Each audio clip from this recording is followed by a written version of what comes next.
everybody, welcome to the channel. The channel is called ZooPF Visual Effects. My name is Lobo. If you guys dug that video intro, like and sub, guys. Let people know what I do here and let's grow the channel.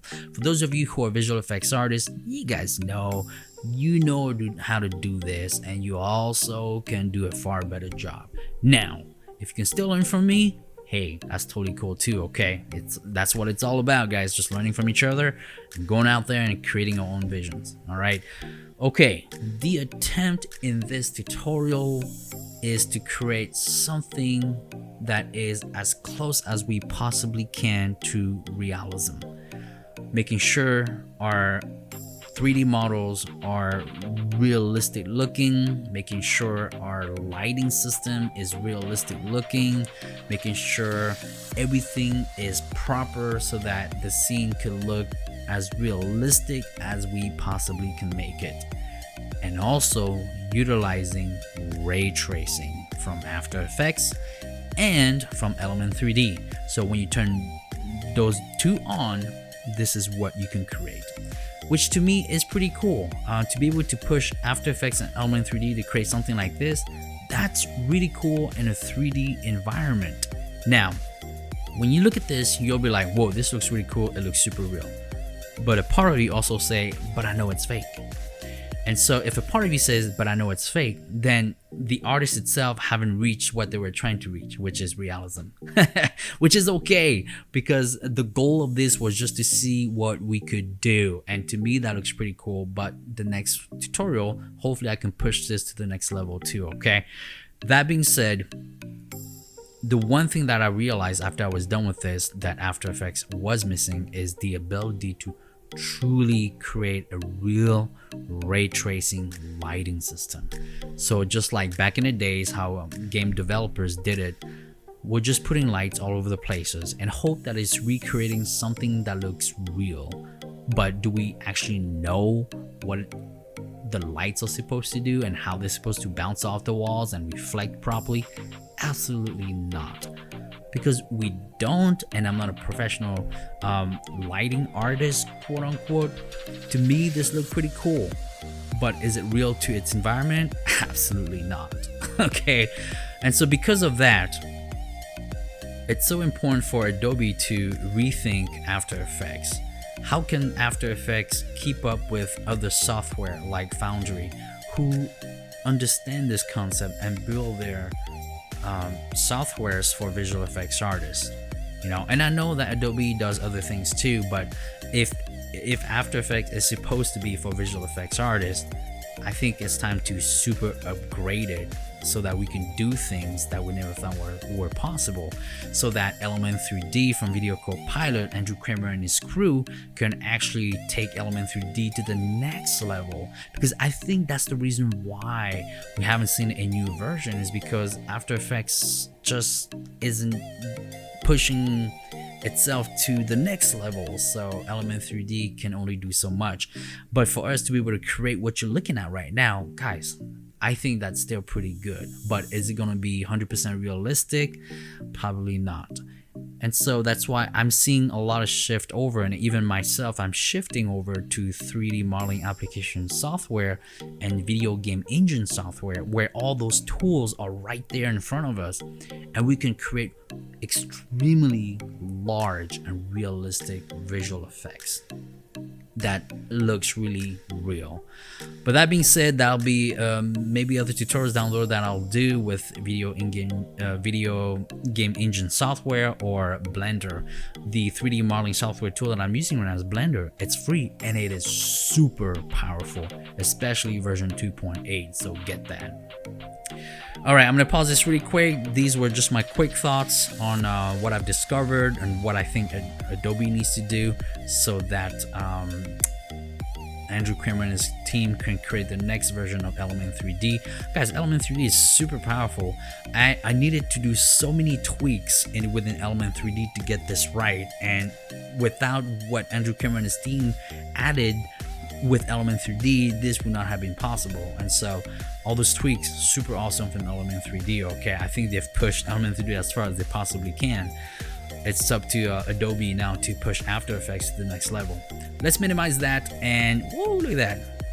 Now, if this was just a still, you'd be like, oh my gosh, awesome. If I had a real actress playing this role right now and she was actually walking toward the camera, I think we would have believed the scene more to be real. But because she was not moving, then there was, we all knew it wasn't real. All right, so what I'm going to show you guys is exactly how I just took the house and created this. But instead of it being a tutorial, it's more going to be like when you click this on, this is exactly what it does and what it does and what it does. Because if I went into deep details, it would be 10 tutorials on its own. Okay, so let's go ahead and go. I'm gonna delete that. Let's go ahead and go here and just create a new composition really quick. And we're just gonna call that ray trace, 1080p for you, 4K for me. Make sure it's 24 frames per second. Click OK. Once we are here, go down to layer, solid, same thing, ray trace or taste, up to you.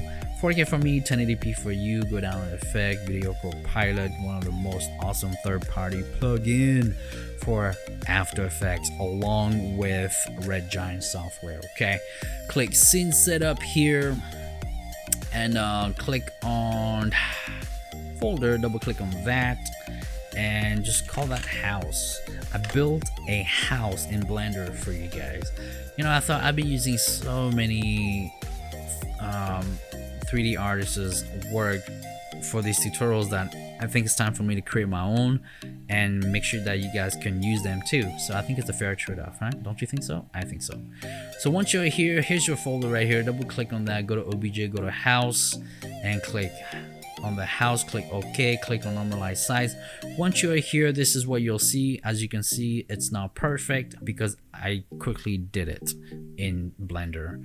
To fix this is really easy. This is your roof right here. As you open it up, before we fix it, let me explain this to you. As you open it up, everything is color coded so that it's easily texturable in After Effects or in any other third-party, well, not third-party, but 3D modeling software.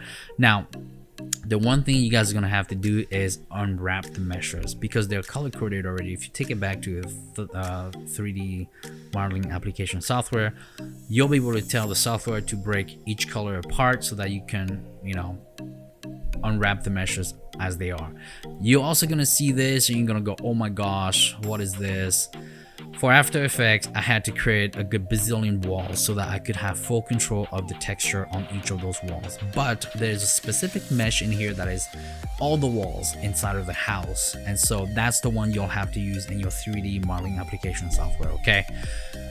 Let me fix this roof really quick now. So just Control D to duplicate, and then you wanna unclick the roof here, and on the roof here you want to go Alt and just click on that so it's the only thing that pops up. Then go back to the mesh itself and just boop, move it up, and it's fixed.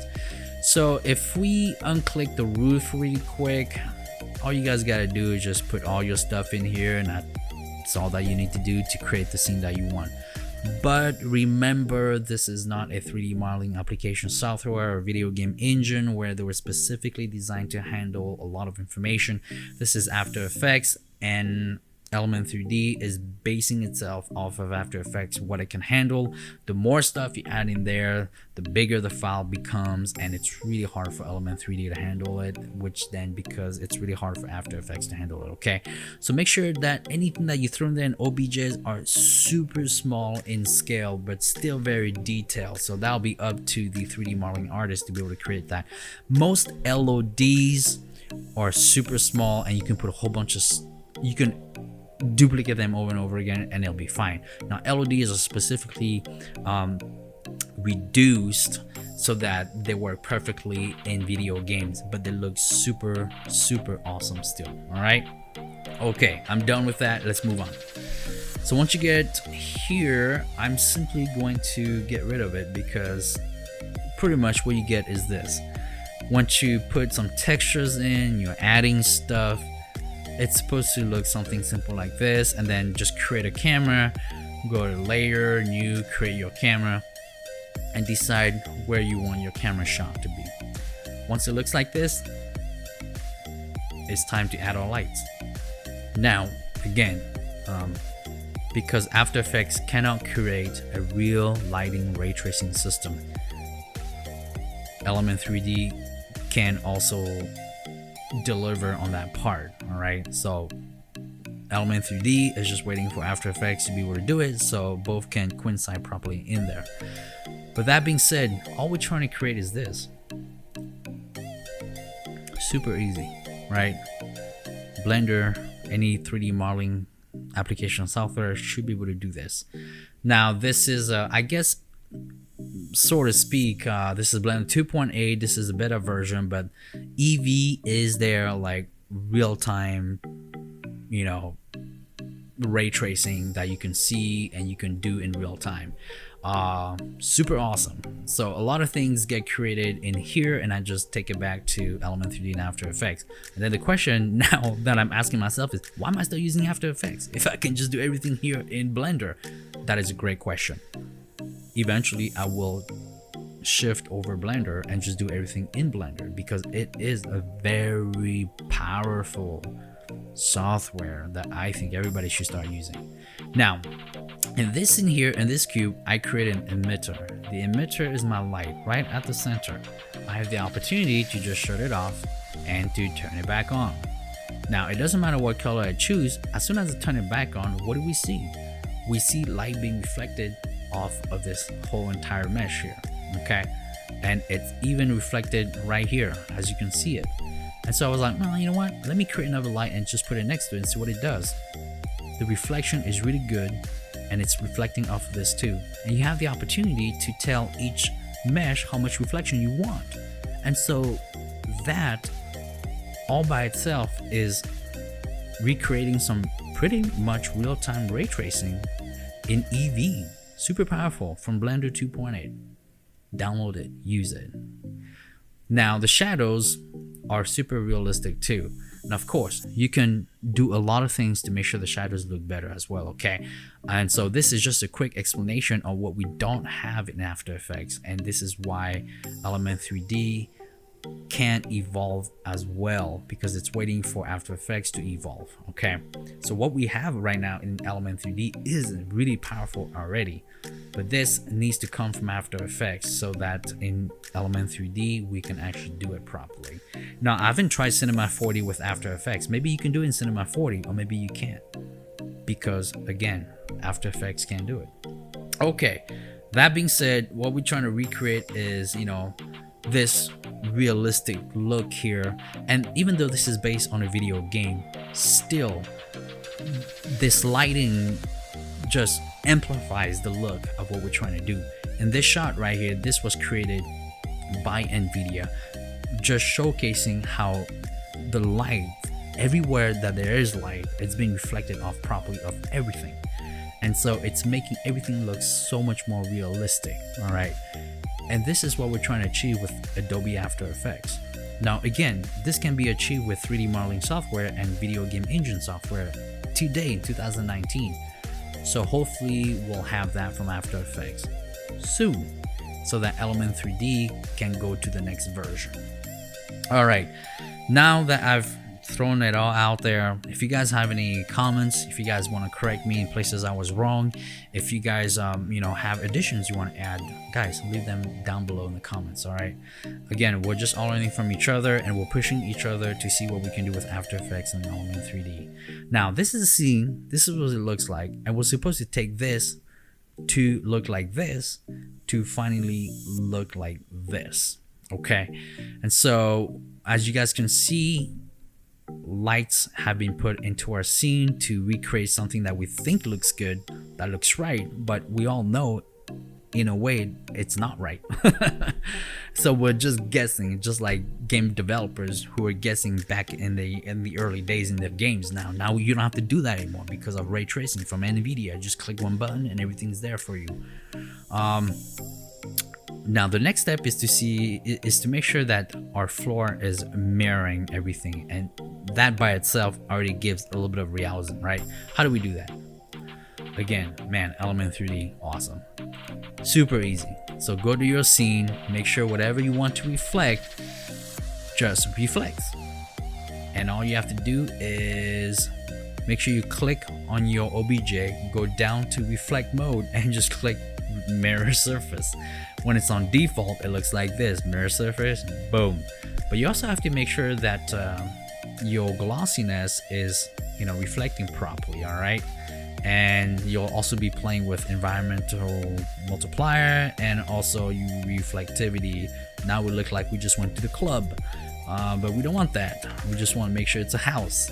So this is pretty much how you do it. And from there, you then just have to decide, okay, now that I textured it, now that I created some mirror looking things, it's time for me to throw my lights in. All right, so what I did here is I started experimenting with just a whole bunch of different lights, and I just moved them all around the places, and I just kind of decided with this look.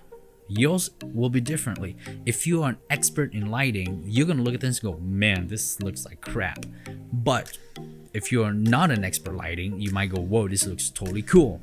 Now let me shut everything off so that we can see what each light actually do.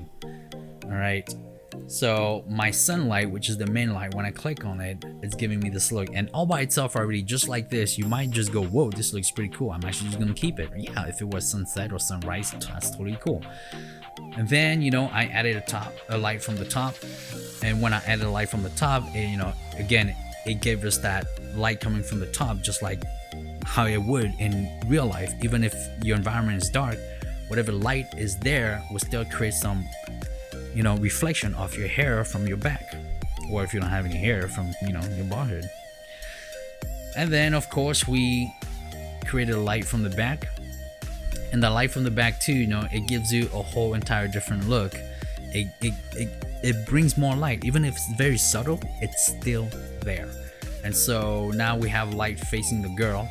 As you can see, I wanted her face to be lit up, and as soon as we did that, it also lit the back, which gave it a pretty cool look, because if the sun is coming in front of her, it should be the strongest. And of course, computer room left, I'm gonna have a light coming from that side, and as soon as I do that, it's gonna light a different area of our environment here. And now I'm also gonna do the same thing on the right side. So as I do that, it's lighting that side too. And now even though she's 3D, she was very flat, but now because of this lighting system, she's not flat anymore. It looks like she's really part of this 3D environment, and that's what we're trying to create. And again, we're just faking all these lights because we don't know what it's supposed to really look like. And so again, and then in the back, there are openings on the roof, so the back needed some light coming from the top. Because this top light couldn't do it by itself, I had to add more lights. And so when I added lights, this is exactly what we got. And then this is the whole entire scene as is. Now again, what you can also do is add like these backlights on the side here, just like this, to create more light coming in. And I did that, and I was like, oh my gosh, there's just too much lights, it doesn't look cool anymore. And so that's why I took them out. It's really dependent on what you want to do. Now that you have all those lights in, again, what's the next step you should really do to make sure everything looks really good? Well, you have to make sure that your scene here on your shadows for Element 3D is ray traced. You have two, okay? You have shadow mapping, and then you have ray tracing. Now, ray tracing is gonna give you that sharp, very strong shadow, so that during your renders, it's very sharp and it's very strong, so that you don't see the jagged edge move back and forth like you see in video games. So that's really cool. That's what ray trace does for shadows for Element 3D. Now, the reason why Element 3D didn't add a ray trace is because it knew After Effects can't do it, so there's no reason for us to do it. But I bet you anything, when After Effects actually comes up with a real life, ray trace lighting system, Element 3D will have that in there too. And that will be totally cool, guys. So once you have that, you also have to make sure that your composition setting here, also on the 3D renderer, has the ray trace 3D. So once you click on that, it's gonna the changes are very subtle, but then you see it the longer you do it, the more you see that too. Now, it's super taxing on your computer, so if your computer can't handle it, just forget about it. But that being said, if it can handle it, then go ahead and do it by all means. Utilize ray tracing from now on so that you can create really cool stuff. Okay, so once you have all these things in, you have your lights in, you make sure ray trace is on Element 3D, ray trace is on After Effects, your camera is positioned where you want it to be. The next step is just to pre-comp everything, and then once you pre-comp everything, you just add the filmic look to it. All right, so if I shut all these off, this is what I get. If I shut these off, and I'm going back to what I created before, which was this look right here, then all you have to do is, all right, let's add some filmic look to it. So go grab your Lumetri color and create a color that you want for yourself. To me, this looked pretty good. I wanted that high exposure but still saturated and teal look. Boom, that did it for me right there. And then I added some motion blur, and I didn't do the motion blur through Element 3D this time because I was already doing everything in ray trace. So instead I just added my RSMB, which I think is probably the best third-party plugin for motion blur out there, and it's super cheap too. Then after that, I decided to add my aspect ratio, give it that film look, right? But after that, I was like, something's missing. Yes, my grains are missing, and so I just added my grains, and it totally gave me that look right here. And apartment $81 drop, but the grains gave me that look, and then the aspect ratio and the color grading, and then it ended up being the scene that you see right here. All right, and so what did we learn from this? Well, we learned that After Effects still can't create real-time ray tracing, and because of that, Element 3D can only do ray trace shadows but not lighting. But to be able to create this scene right here just using Element 3D and After Effects in ray tracing mode for lighting and shadows without a real ray tracing live world, it's still pretty mind-blowing that we can do this in After Effects. I cannot wait to see After Effects being able to create real-time ray tracing, and then taking Element 3D to the next level too, by Element 3D taking After Effects to the next level as well. It will be super mind-blowing. Then we'll be able to have real light bouncing off anything that we wanted to bounce off, just like this. And this, it took me like 2 minutes to create this. To create this, it took me forever. Okay, and so that's what I learned out of this. Again, hopefully you guys learned something out of this too. This was not really a tutorial, it was more like me discussing ray tracing and creating a scene here to have it broken down and discussed as well. I want to hear what you guys have to say about ray tracing for After Effects and Element 3D, and if you're like me and a part of you really wants to just shift over to 3D modeling application software and video game engines to create your visual effects. I know Foundry is pretty good too, and I might even try that. I might even spend some money and utilize the software that I can do all that I want with it. What are your thoughts? Leave them down below the comments and we'll go from there. Again guys, my name is Lobo, the channel is called ZooPF Visual Effects. Thank you for watching, and I will see you guys next time. Bye bye now.